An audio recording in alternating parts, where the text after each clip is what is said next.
próximo rolamento aí são os rolamentos fixos ou rígidos de rolos, né?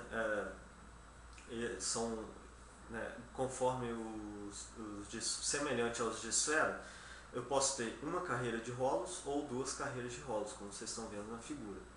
Como eu já disse, eles são projetados, né, para mais carga, né, para cargas maiores, porém a velocidade um pouco reduzida quando você compara com o rolamento de esfera.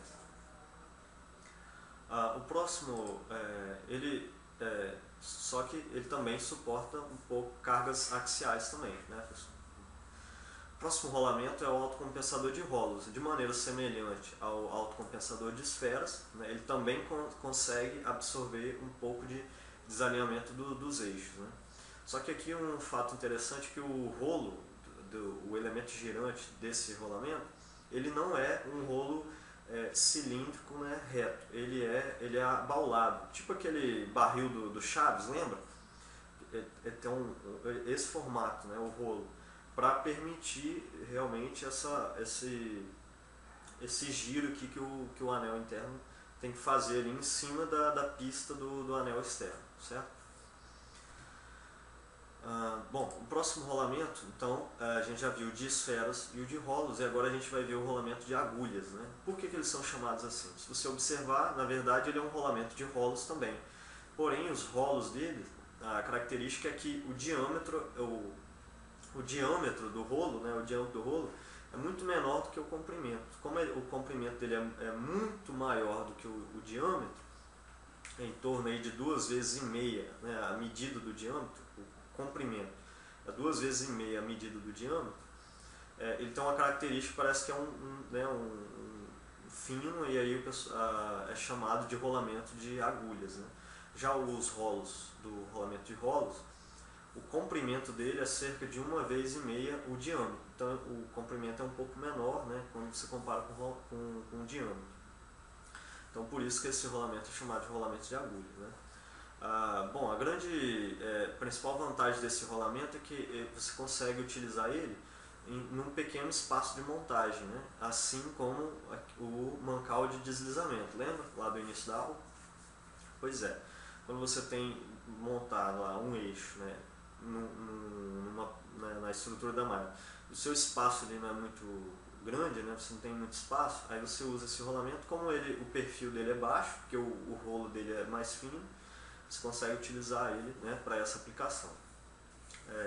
Se você observar os rolamentos de esfera e os rolamentos de rolos, ele tem uma altura característica, né, por causa de que você tem a medida do anel externo, tem o seu elemento rolante, tem o seu anel interno. Então isso tudo vai dar uma certa altura, né? E já o rolamento de agulha, essa altura é muito menor, beleza?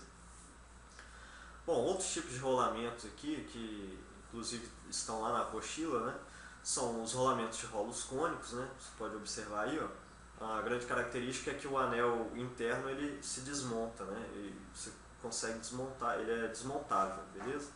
Esse é um rolamento específico para cargas axiais. Ele suporta cargas radiais também, mas ele foi projetado especificamente, mais especificamente, para suportar cargas axiais, né? E o outro tipo de rolamento que a gente tem também muito importante são os rolamentos axiais de esferas e os axiais de rolos.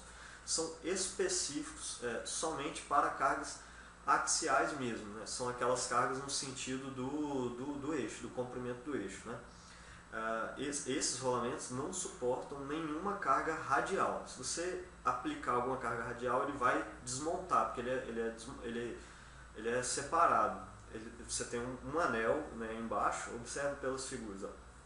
Você tem um anel embaixo, você vem com a sua gaiola, né, com os seus elementos rolantes, coloca em cima desse anel e vem com o anel superior e coloca por cima. Então ele é separado. Então você monta o seu eixo ali dentro e ele é específico para suportar o eixo ali. Então, né, por exemplo, um eixo em pé, a carga no sentido do eixo é a carga axial, e aí esse rolamento é para suportar esse tipo de esforço. Se você tender a forçá-lo, né, no sentido do raio ali do eixo, esse rolamento ele pode desmontar. Então ele não é aplicado para esforços radiais, somente para esforços axiais. tanto o de esferas quanto o de rolo também. Ok? Bom, assim a gente fecha os rolamentos, os mancais, né? E agora a gente vai entrar na parte de acoplamentos, né? O que são acoplamentos? Acoplamentos são elementos de máquina destinados a unir eixos, né? Unir dois eixos, transmitir torque é força de giro, né? Torque e rotação, compensar desalinhamentos, absorver choques e vibrações e atuar como fusível da transmissão. Como assim? Você tem a sua máquina, como está mostrando na figura, você tem a sua máquina e tem o seu motor elétrico. Né? Como é que você conecta a sua máquina? Você precisa, para você acionar ela, você precisa conectar um motor elétrico. Como que a gente faz isso? Você conecta usando um acoplamento, certo? Aí esse acoplamento ele é usado então, né, para unir esses eixos. Aí ele vai transmitir o torque e a rotação do motor elétrico para a sua máquina. Ele compensa desalinhamentos por quê? Já a gente vai ver, né, o que são desalinhamentos, mas dependendo do acoplamento, se for um acoplamento flexível, ele suporta um pequeno desalinhamento, né? Não pode ser muito grande também. E absorver choque e vibração, por quê? Novamente, os acoplamentos flexíveis, quando você liga o seu motor, a sua máquina, por exemplo, ela tem a vibração normal de trabalho dela. Então essa vibração pode danificar o motor elétrico. E aí o acoplamento, ele tem um elemento elástico no meio dele que consegue essa vibração da sua máquina não passa para o seu motor elétrico. Então ele protege o seu motor elétrico, né? Ele absorve essa vibração. Né? E como fusível da transmissão, a gente sabe que o fusível lá nos equipamentos elétricos, ele serve para quê? Para proteger o meu equipamento elétrico.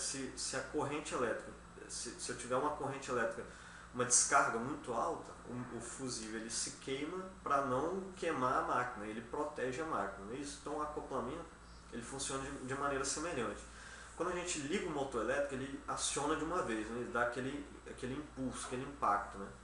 Dependendo da máquina, se a máquina estiver muito carregada, se você ligar o seu motor elétrico, poderia dar um impulso muito grande no eixo e a máquina pode não suportar e vir a romper o eixo, quebrar alguma parte da máquina. Então, para evitar isso, o meu acoplamento ele acaba se rompendo, protegendo a minha máquina. Então, ele quer dizer, ele é como o fusível lá na parte elétrica. Né?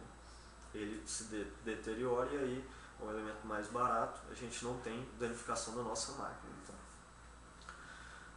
aí vocês podem ver pela figura do lado direito, ó, ele tem um motor elétrico mais à direita, no meio dele tem um componente amarelo ali, ó, parece um pneuzinho preto, não é isso? Esse é o acoplamento, o que parece um pneu aí, preto, é uma borracha realmente, então esse é um acoplamento flexível. Aí eu estou ligando meu motor elétrico no redutor e do redutor estou ligando para a máquina. Então do redutor para a máquina também tem um acoplamento, só que esse acoplamento já é um acoplamento rígido. A gente vai ver logo à frente. Bom, continuando, né, como a gente falou de desalinhamento, então a gente tem que entender o que são esses desalinhamentos. Então a gente está vendo aí nas figuras, ó, eu tenho duas condições, né? Eu tenho o meu motor elétrico e a minha máquina. Quando eu vou conectar os eixos ali do motor com o eixo da máquina, eles têm que estar perfeitamente alinhados, né? Mas eu posso ter essas condições aí de um desalinhamento angular, né? O meu motor elétrico ou a minha máquina, né? tá com a posição, né, que provoca um desalinhamento angular, né, um em relação ao outro, ou posso ter também um desalinhamento paralelo, se um tiver mais alto ou mais baixo que o outro, ou tiver, né, de um lado para o outro, né, estiver desviado para o lado. Então teria um desalinhamento paralelo. E posso ter combinação desse também. Está desalinhado paralelamente e angularmente também. Né? Então mais para frente no curso vocês vão ver depois a condição de alinhamento. Então o que é alinhamento? É uma operação que a gente faz para quando a gente vai instalar ali o motor, né, com a máquina, a gente alinhar perfeitamente os dois eixos, né, para que não tenha problema aí nessa ligação, beleza? Ok, agora a gente entendeu os desalinhamentos, né? Aí quais são os tipos de acoplamento que a gente tem, né?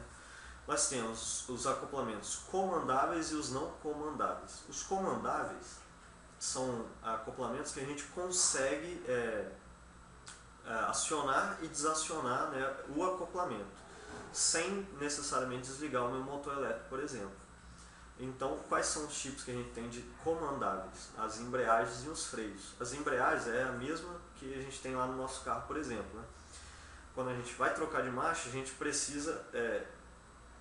eu não posso parar meu motor, né? Eu preciso que ele continue trabalhando, mas eu tenho que separar ele das rodas, né? Então, esse é o trabalho que a engrenagem faz para permitir que eu troque de marcha, não é isso? Então, você vai lá, aciona a sua embreagem, é um acoplamento, ela trabalha assim, ela desaciona os eixos árvores ali do motor, né, e da caixa de marcha, das rodas, e aí ela permite, né, que você troque a marcha aqui da caixa de marcha e nisso o motor continua girando. Aí depois você desaciona ela volta a se acoplar. Então você comanda a transmissão de movimento do seu motor para a sua máquina, certo? Então a embreagem é utilizada no carro, mas em máquinas também a gente pode utilizar a embreagem. É um tipo de acoplamento comandável. E os freios, ele é usado para regular, reduzir ou parar movimentos, né, das máquinas, beleza? E os acoplamentos não comandáveis. Os acoplamentos não comandáveis, né, como o nome já diz, a gente não consegue interromper a transmissão de movimento. Para você interromper, você tem que parar a sua máquina, você tem que desligar o motor, certo? Com o motor girando, você não consegue, né, regular. Então, esses acoplamentos não comandáveis, a gente tem acoplamentos rígidos e flexíveis, né? Então, tem vários tipos de acoplamentos rígidos e flexíveis, né? Um tipo de acoplamentos flexíveis é o acoplamento flexível elástico de pinos, né? Os acoplamentos, eles são divididos geralmente em duas partes. Uma parte você monta no eixo da sua máquina e a outra parte no eixo do motor, e depois você vai aparafusar ou fixar essas duas partes, né, dos dois eixos lá. Aí depende de cada tipo, né? Esse de acoplamentos elásticos de pinos, na verdade eles não é aparafusado, ele é posto junto, eles se encaixam, são pinos que eu tenho, que é forrado por uma borracha, né? Então elástico devido a isso. E aí quando você acopla aqui, ó, quando você acionar a sua máquina, um pino vai empurrar o outro e aí transmite o movimento. Só que como eles são envolvidos, né, com a borracha, ele tem uma certa elasticidade para absorver aqueles choques e impactos que eu falei no início, né? Quando você liga a borracha, ela absorve os trancos que o motor elétrico acaba produzindo. Nessa figura a gente vê um elemento, um acoplamento elástico de grade, né, que a gente fala, ou também o pessoal fala muito na área, aranha, né? Você pode notar, ó, que eu tenho um cubo de um lado e ele tem uma divisão no meio. E tem um cubo de um lado e um cubo do outro. E a ligação desses cubos é feita com essa grade metálica, né?